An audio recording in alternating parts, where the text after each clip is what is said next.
Hello बच्चों, let's read the question. Identify the incorrect statement related to PCl5 from the following. Option A, PCl5 molecule is non-reactive. Option B, three equatorial PCl bond make an angle of 120 degree with each other. Option C, two axial PCl bond make an angle of 180 degree with each other. And option D, axial PCl bond are longer than equatorial PCl bond. So question में क्या बोला है, हमें incorrect statement बतानी है regarding PCl5. तो सबसे पहले हम इसका स्ट्रक्चर देखते हैं. तो सेंट्रल एटम हो गया हमारा फोस्फोरस. इक्वेटोरियल प्लेन में होते हैं हमारे 3 क्लोरीन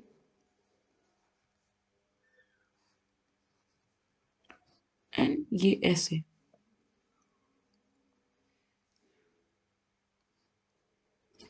ना ये हो गया हमारे इक्वेटोरियल तो प्लेन में 3 क्लोरीन और फिर एक्सियल प्लेन में होते हैं हमारे 2 क्लोरीन. ये होता है हमारा PCl5. ना अगर आप देखोगे तो आपको ये कुछ ऐसा इसका शेप दिखेगा, जैसे कि ये इक्वेटोरियल प्लेन में क्या है, एक ट्रायंगल और फिर ये ऐसे ज्वाइंट है. तो इसका जो शेप होता है वो होता है trigonal bipyramidal.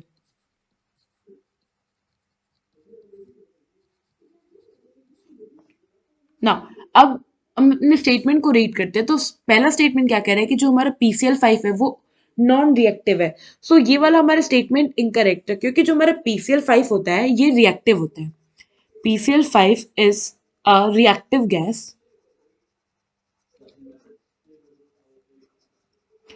as it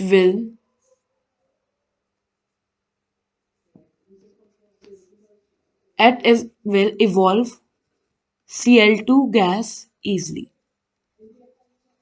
means कि जब हम इसे किसी चीज से रिएक्ट कराएंगे तो ये क्या करेगा, ये Cl2 गैस हमारा बेसिकली इवॉल्व कर देगा. ना इसको मैं ये रिएक्शन से अगर हम समझें,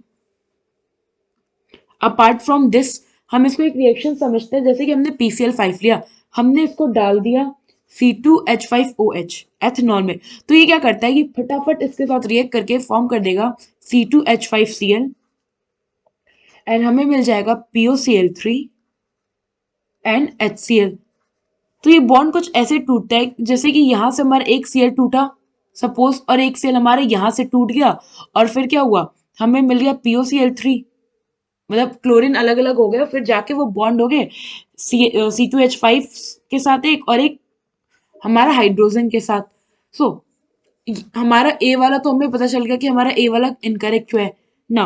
अब हम बी ऑप्शन की बात करें तो बी ऑप्शन में क्या कह रहा है कि जो 3 PCl बॉन्ड है वो इक्वेटोरियल PCl बॉन्ड वो 120 डिग्री बनाते ईच अदर. तो अगर आप देखो तो ये जो हमारे तीनों एंगल है ये क्या है हमारा, अगर सिर्फ इक्वेटोरियल प्लेन कंसीडर करें तो ये ट्राइगोनल, ये हमारे क्या है ट्रायंगुलर प्लेनर है और इनके बीच का जो एंगल होता है वो होता है 120 डिग्री. तो अगर आप देखो तो यहाँ हमारे तीनों जो इक्वेटोरियल वाले हमारे क्लोरीन है, इनके बीच में 120 डिग्री एंगल है. सो हमारा जो ऑप्शन बी का स्टेटमेंट है वो तो करेक्ट है. अब हम सी स्टेटमेंट पे आए तो इसमें क्या कह रहा है कि जो हमारे एक्सियल PCl है वो 180 डिग्री बनाते ईच अदर. तो अगर आप देखो तो ये जो हमारे ये जो तो हमारे Cl PCl बॉन्ड अगर देखो यहाँ पे तो इन दोनों जो हमारे बॉन्ड है इनके बीच में क्या है 180 डिग्री एंगल है. सो ये भी हमारा ऑप्शन क्या है, करेक्ट है ना. ऑप्शन डी में हमें क्या कह रहा है कि जो एक्सियल PCl बॉन्ड होते हैं वो लॉन्गर होते हैं as compare with equatorial PCl bond. तो सपोज ए हो गया हमारा एक्सियल बॉन्ड और ई हो गया हमारा इक्वेटोरियल बॉन्ड. तो अगर हम बॉन्ड लेंथ की बात करें तो जो हमारा एक्सियल वाला बॉन्ड होता है वो इक्वेटोरियल के कंपैरिजन में ज्यादा होता है. सो यहां से हमें हमारा डी ऑप्शन का भी स्टेटमेंट क्या है, करेक्ट. नाउ क्वेश्चन में हमसे पूछा था कि कौन सा इनकरेक्ट स्टेटमेंट है रिगार्डिंग PCl5. सो यहाँ पे हमारा ऑप्शन ए जो है ये करेक्ट ऑप्शन है. आई होप आपको ये क्वेश्चन समझ में आया होगा. Thank you.